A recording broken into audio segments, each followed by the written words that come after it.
Hello, എല്ലാവരും സുഖമായിരിക്കുന്നു.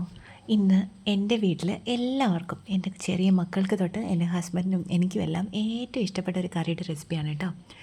നല്ല നമ്മുടെ ചെമ്മീനും മുരിങ്ങക്കോലും ഒക്കെ ഇട്ട് വെച്ചിട്ടുള്ള നല്ലൊരു തീയലിൻ്റെ റെസിപ്പിയാണ്. ഇതുണ്ടെങ്കിൽ ഞങ്ങളുടെ വീട്ടിൽ എൻ്റെ ചെറിയ മക്കൾക്ക് പോലും വേറെ ഒരു കറിയും വേണ്ട, ഇതിൻ്റെ ചാറ് വരെ അവന്മാർ കോരി കുടിക്കും. അത്രയ്ക്ക് ഇഷ്ടമാണ്. എൻ്റെ കുഞ്ഞു മോന് വരെ അതെ കേട്ടോ. അത്രയ്ക്ക് ടേസ്റ്റിയാണ്, അതുപോലെ ഉണ്ടാക്കാനും എളുപ്പമാണ്. എപ്പോഴേലും നമ്മുടെ വീട്ടിൽ കൊഞ്ച് വാങ്ങുമ്പോൾ ഈ റെസിപ്പി തീർച്ചയായിട്ടും ട്രൈ ചെയ്ത് നോക്കണം കേട്ടോ. നല്ല ചൂട് ചോറും ഇതിൻ്റെ ചാറും മാത്രം മതി നമുക്ക് ചോറിനാൻ. എനിക്കിന്ന് വീട്ടിലെ സ്പെഷ്യൽ പപ്പടവും പാലക്ക തോരനും അച്ചാറും ചെമ്മീൻ തീയലുമാണ് കേട്ടോ. അപ്പം നമുക്ക് റെസിപ്പിയിലേക്ക് പോയാലോ. ആദ്യമായിട്ട് നമ്മുടെ ചാനൽ കാണുന്നെങ്കിൽ എല്ലാവരും ഒന്ന് സബ്സ്ക്രൈബ് ചെയ്തേക്കണം കേട്ടോ. അതുപോലെ നോട്ടിഫിക്കേഷൻ ബെല്ലൈക്കണോട് ഒന്ന് ക്ലിക്ക് ചെയ്തേക്കണേ. അപ്പോൾ റെസിപ്പിയിലേക്ക് പോകാം. ആദ്യമായിട്ട് ഒരു പാനോ മൺചട്ടിയോ എന്താണെങ്കിലും എടുത്തിട്ട് അതിലേക്ക് ആവശ്യത്തിന് വെളിച്ചെണ്ണ ഒഴിച്ചു കൊടുക്കുക. എന്നിട്ട് ഒരു 2 ടേബിൾ സ്പൂൺ തേങ്ങാക്കൊത്ത് ഒന്ന് വറുത്തെടുക്കുക കേട്ടോ. ഇത് ഓപ്ഷണലാണ്, വേണമെങ്കിൽ ചേർത്താൽ മതി കേട്ടോ. പക്ഷേ അത് ചേർക്കുകയാണെങ്കിൽ നല്ല ടേസ്റ്റാണ്. അത് കളറൊന്നും മാറി വരണ്ട, ജസ്റ്റ് ഒന്ന് വഴണ്ട് കിട്ടിയാൽ മതി. ഇതിന് വെളിച്ചെണ്ണ തന്നെ ഉപയോഗിക്കാൻ ശ്രമിക്കുക കേട്ടോ, വെളിച്ചെണ്ണയ്ക്കാണ് കൂടുതൽ ടേസ്റ്റ്. ഇനി നമുക്ക് വേണ്ടത് കൊച്ചുള്ളി, തക്കാളി, മുരിങ്ങക്കോല്, ഒരു പച്ചമുളക്, കുറച്ച് കറിവേപ്പിലയാണ്. 1 കപ്പ് കൊച്ചുള്ളി, ഒരു വലിയ മുരിങ്ങക്കോല്, ഒരു തക്കാളി, ഒരു പച്ചമുളക്, കൂടുതൽ ആവശ്യത്തിന് കറിവേപ്പില, ഇത്രയാണ് ഞാൻ എടുത്തിരിക്കുന്നത്. ഇത് ഈ എണ്ണയിൽ കിടന്ന് നന്നായിട്ട് വഴണ്ട് വരണം കേട്ടോ. അത് പെട്ടെന്ന് തന്നെ വഴണ്ട് കിട്ടും. ഇതൊക്കെ ഇപ്പോൾ ഹൈ ഫ്ലെയിമിലാണ് വെച്ചിരിക്കുന്നത്. അപ്പോൾ ഇതെല്ലാം വഴന്ന് നന്നായിട്ടൊരു 1/4 പങ്കും വേവുന്ന രീതിയിൽ വഴറ്റിയെടുക്കുക. ഈ സമയം കൊണ്ട് നമുക്ക് തേങ്ങ വറുക്കാനുള്ളത് എടുക്കാം. ഒരു ചെറിയ കഷ്ണം ഇഞ്ചി, ഒരു 3-4 അല്ലി വെളുത്തുള്ളി, ഒരു 2-3 കൊച്ചുള്ളി, കുറച്ച് കറിവേപ്പില, 1 കപ്പ് തേങ്ങ, ഇത്രയാണ് ഞാൻ എടുത്തിരിക്കുന്നത്. കൂടത്തിൽ 1 ടീസ്പൂൺ പെരുംജീരകം, നല്ല ജീരകമല്ല പെരുംജീരകമാണ് കേട്ടോ, വലിയ ജീരകം. അതിൻ്റെ കൂട്ടത്തിൽ നമ്മൾ സാധാരണ ഉലുവ ഇട്ടല്ലേ നമ്മൾ തേങ്ങ വറുക്കുന്നത്. ഇത് കൊഞ്ചായതുകൊണ്ട് തന്നെയാണ്, ചെമ്മീൻ ആയതുകൊണ്ടാണ് ഞാൻ പെരുംജീരകം ചേർത്തിരിക്കുന്നത്. എങ്കിലും ഞാനൊരു 8-10 കഷ്ണം ഉലുവയും കൂടെ എപ്പോഴും ഞാൻ വറുക്കാറുണ്ട്. അപ്പോൾ അങ്ങനെ ചേർത്തിട്ട് ചെയ്ത് നോക്കുക കേട്ടോ. അപ്പം നല്ല ടേസ്റ്റാണ്. അപ്പോൾ ആവശ്യത്തിന് വെളിച്ചെണ്ണ ഒഴിച്ച് ഇത് നന്നായിട്ട് ചുവന്ന നിറത്തിൽ വറുത്തെടുക്കുക കേട്ടോ. ഇതൊട്ടും കരിഞ്ഞു പോരുത്. അതുപോലെ നമ്മൾ തീയലൊക്കെ ഉണ്ടാക്കുമ്പോൾ എപ്പോഴും ശ്രദ്ധിക്കുക, നല്ലതായിട്ട് വിളഞ്ഞ തേങ്ങ എടുക്കാൻ നോക്കുക കേട്ടോ. നമ്മൾ ഈ ഇളവൻ തേങ്ങ എടുക്കുകയാണെങ്കിൽ അതിനൊരു ടേസ്റ്റ് കാണില്ല.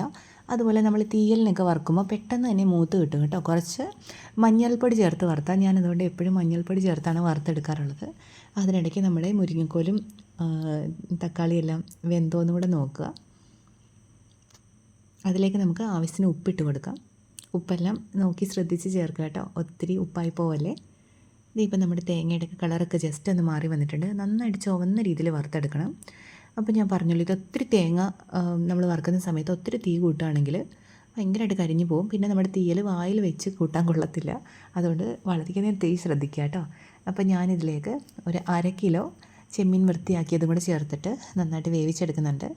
ചെറിയ ചെമ്മീൻ തന്നെ ചേർക്കാനായിട്ട് ശ്രമിക്കുക കേട്ടോ. നമ്മൾ വലിയ കൊഞ്ച് ചേർത്തിട്ട് ഉണ്ടാക്കുന്നതിനെക്കാട്ടിലും തീയലിന് എപ്പോഴും ടേസ്റ്റ് ചെറിയ, അതായത് തീരെ ചെറുതൊന്നല്ല, ഒരു ഇടത്തരം വലുപ്പമുള്ള ചെമ്മീൻ ചേർത്ത് ഉണ്ടാക്കുമ്പോഴാണ് കൂടുതൽ രുചി.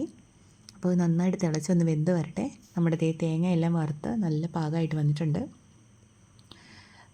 ഈ ഒരു പരുവാകുമ്പം നമുക്കിതിലേക്ക് മുളക് പൊടിയും മല്ലിപ്പൊടിയും ചേർത്ത് കൊടുക്കാം. നമ്മൾ ഈ തേങ്ങ വറുക്കുന്ന കൂട്ടത്തിൽ മുഴുവൻ മല്ലിയും മുളകുമാണ് ചേർക്കുന്നതെങ്കിൽ നമുക്ക് ആദ്യം തന്നെ ചേർത്ത് വറുക്കാം. ഞാനിപ്പോൾ പൊടിയാണ് ചേർക്കുന്നത്, അതുകൊണ്ടാണ് അവസാനം ചേർത്തിരിക്കുന്നത് കേട്ടോ. ഞാൻ സാധാരണ ഇത് തീ ഓഫ് ചെയ്തിട്ടാണ് ചേർക്കുന്നത്. കാരണം പൊടികൾ ഒട്ടും തന്നെ ആ ചൂടും കൊണ്ട് നമുക്ക് പൊടികൾ മൂത്തും കിട്ടും, എന്നാൽ ഒട്ട് കരിഞ്ഞും പോകത്തില്ല. ഇതിലേക്ക് ഞാൻ 2 ടീസ്പൂൺ മുളക് പൊടിയും 1 ടീസ്പൂൺ മല്ലിപ്പൊടിയാണ് ചേർത്തിരിക്കുന്നത്. ഇനി ഇതും നന്നായിട്ടൊന്ന് ഇളക്കി കൊടുക്കുക. ഞാൻ പറഞ്ഞല്ലോ, അതിനുശേഷം തീയിൽ വെച്ചിട്ട് തന്നെയാണ് നമ്മൾ ഈ ഒരു പ്രോസസ്സ് ചെയ്യുന്നതെങ്കിൽ വളരെ ശ്രദ്ധിക്കുക, കരിഞ്ഞു പോകാതിരിക്കാൻ. പൊടികൾ പെട്ടെന്ന് തന്നെ കരിഞ്ഞു പോകും. അതുപോലെ ഞാൻ ഈ പറഞ്ഞ പോലെ ചെയ്യുകയാണെങ്കിൽ പൊടികൾ കരിഞ്ഞു പോകത്തില്ല, നമുക്ക് മൂത്ത് കിട്ടുകയും ചെയ്യും. അടുപ്പത്തുനിന്ന് വാങ്ങിയ ഉടനെ തന്നെ അതിലേക്ക് നമുക്ക് പൊടികൾ ചേർത്തിട്ട് ഒന്ന് ഇളക്കി കൊടുത്താൽ മതി. അപ്പോൾ ആ തേങ്ങയുടെ ചൂടിൽ തന്നെ ഇത് നന്നായിട്ട് മൂത്ത് കിട്ടിക്കോളും. അപ്പോൾ ഇതെല്ലാം നന്നായിട്ട് തണുത്ത് വരുന്നവരെ മാറ്റി വെക്കാം. അതിനുശേഷം മിക്സിയുടെ ചെറിയ ജാറിലിട്ട് നന്നായിട്ട് അരച്ചെടുക്കുക. ഇതിലേക്ക് വെള്ളം ഞാനൊരു തരി പോലും ചേർത്തിട്ടില്ല കേട്ടോ. നമ്മൾ ചേർത്തിട്ടുള്ള എണ്ണയും പിന്നെ തേങ്ങയുടെ തന്നെ എണ്ണയും കൊണ്ട് ഈ തേങ്ങയുടെ എണ്ണ തെളിഞ്ഞ് വരുന്നവരെ നന്നായിട്ട് അരച്ചെടുക്കുക. ഇത് നല്ല പേസ്റ്റ് ആവും കേട്ടോ. നമ്മൾ ഒട്ടും തന്നെ വെള്ളം ചേർക്കേണ്ട ആവശ്യമൊന്നുമില്ല. അരകല്ലുള്ളവർ അരകല്ലിൽ അരയ്ക്കുക, അതിനാണ് കൂടുതൽ ടേസ്റ്റ്. അപ്പോൾ നമ്മുടെ ചെമ്മീനും മുരിങ്ങക്കോലും എല്ലാം വെന്തിരിപ്പുണ്ട്. അതിലേക്ക് നമുക്ക് ഈ അരപ്പ് ചേർത്ത് കൊടുക്കുക. ഈ അരപ്പിൻ്റെ കളർ തന്നെ കണ്ടില്ലേ, നല്ല കളറല്ലേ. ഈ തീയലിനൊക്കെ നല്ലൊരു കളറുള്ളതാണ്, നല്ല രസം. അതുപോലെ രുചിയും കേട്ടോ. അപ്പോൾ ഇതോടെ ചേർത്തിട്ട് നന്നായിട്ടൊന്ന് ഇളക്കി കൊടുക്കാം. അതിനുശേഷം നമ്മുടെ തീയലിന് ആവശ്യമുള്ള ചാറിന് ആവശ്യമുള്ള വെള്ളം നമുക്ക് ഒഴിച്ചു കൊടുക്കാം. ഞാൻ ഈ ചാറ് കഴുകിയ വെള്ളവും കുറച്ചുകൂടെ വെള്ളം ചേർക്കുന്നുണ്ട് കേട്ടോ. അതൊക്കെ ഓരോരുത്തരും ഇഷ്ടം. ചിലവർക്ക് തീയൽ നല്ല കുറുകിയിരിക്കുന്നതായിരിക്കും ഇഷ്ടം, ചിലവർക്ക് അത്യാവശ്യം ചാറ്. എൻ്റെ വീട്ടിലൊക്കെ അത്യാവശ്യം ചാറ് വേണം കേട്ടോ. ഈ തീയലുണ്ടാക്കി കഴിഞ്ഞാൽ ഒരിക്കലും തികയത്തില്ല. ഈ ചെമ്മീൻ തീയലുണ്ടാക്കി ഒരിക്കലും എൻ്റെ വീട്ടിൽ തികയത്തില്ല. കുറച്ചുകൂടെ തരാമെന്ന് ആൾക്കാർ ചോദിച്ചുകൊണ്ടേയിരിക്കും. അപ്പോൾ നിങ്ങളിത് ഒരു തവണയെങ്കിലും ട്രൈ ചെയ്യുകയാണെങ്കിൽ നിങ്ങൾക്കും അത് മനസ്സിലാവും അത് എന്തുകൊണ്ട് അങ്ങനെ ചോദിക്കുന്നതെന്ന് കേട്ടോ. അപ്പോൾ ഇത് നല്ലതായിട്ട് തിളച്ച് കുറുകി ഈ സൈഡിൽ നിന്ന് എണ്ണയെല്ലാം വിട്ട് വരുന്നുണ്ട്. നമുക്കിനി ഇതിലേക്ക് കുറച്ച് താളിപ്പൂടെ ചേർക്കാം.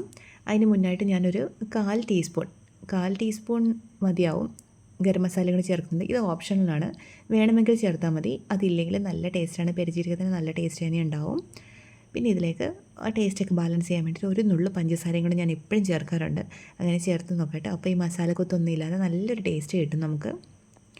ഇനി നമുക്കിതിലേക്ക് കുറച്ച് കൊച്ചുള്ളിയും കടുകും കറിവേപ്പിലയെല്ലാം വറുത്ത് ചേർക്കാം. ഉണക്കമുളകുണ്ടെങ്കിൽ അതും ചേർത്ത് കൊടുക്കാം കേട്ടോ.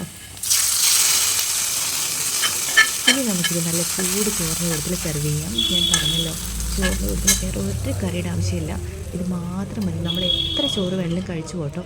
അതുപോലെ പുട്ടിനും നമ്മുടെ ദോശയ്ക്കും ചപ്പാത്തിക്കും എല്ലാം നല്ല കോംബോ ആണ്. ഞാനിവിടെ അരിപ്പുട്ട് ഉണ്ടാക്കുമ്പോഴും ഇത് ട്രൈ ചെയ്യാറുള്ളതാണ്. ഭയങ്കര ടേസ്റ്റാണ്.